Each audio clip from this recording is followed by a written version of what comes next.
उधर लाहौर में भी जश्न आज़ादी की तैयारियां उरूज पर हैं। बागबानपुरा बाजार को सब्ज हिलाली परचमों से सजा दिया गया है और जगह जगह सजावटी अशिया के स्टॉल्स पर खरीदारों का रश दिखाई दे रहा है। मजीद बता रहे हैं फहद अमीन।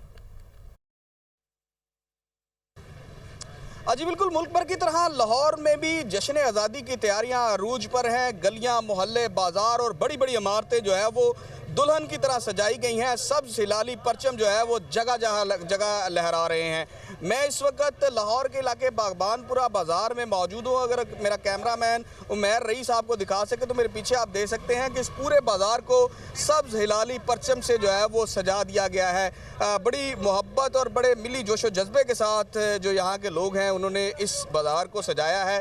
ताजिरों ने इस बाज़ार को सजाया है और इसके साथ साथ जगह जगह पर जो है वो स्टॉल लगाए गए हैं जहां पर बच्चों के कपड़े, बड़ों के कपड़े जो सब्ज़ हिलाली परचम की तर्ज पर जो है वो बनाए गए हैं। हमारे साथ कुछ लोग नौजवान यहां पर मौजूद हैं, इनसे जानते हैं क्या कहना है इनका। और हमारा जो काम है ना कल्चर का, ये अल्लाह की मेहरबानी से बड़ा ही जोशो खरोश से मनाते हैं। ये मिडिल क्लास भी मनाते हैं, गरीब भी मनाते हैं और जो अमीर पार्टी भी जोशो खरोश से मनाती है, क्योंकि हमारा ये आज़ादी का बादशाही दिन होता है। जी बिल्कुल, आपने गुफ्तगू सुनी। इस पूरे बाज़ार में जो है वो जगह जगह स्टॉल लगे हैं जहाँ पर जो है वो नौजवानों का, बच्चों का, ख़वातीन का रश दिखाई दे रहा है।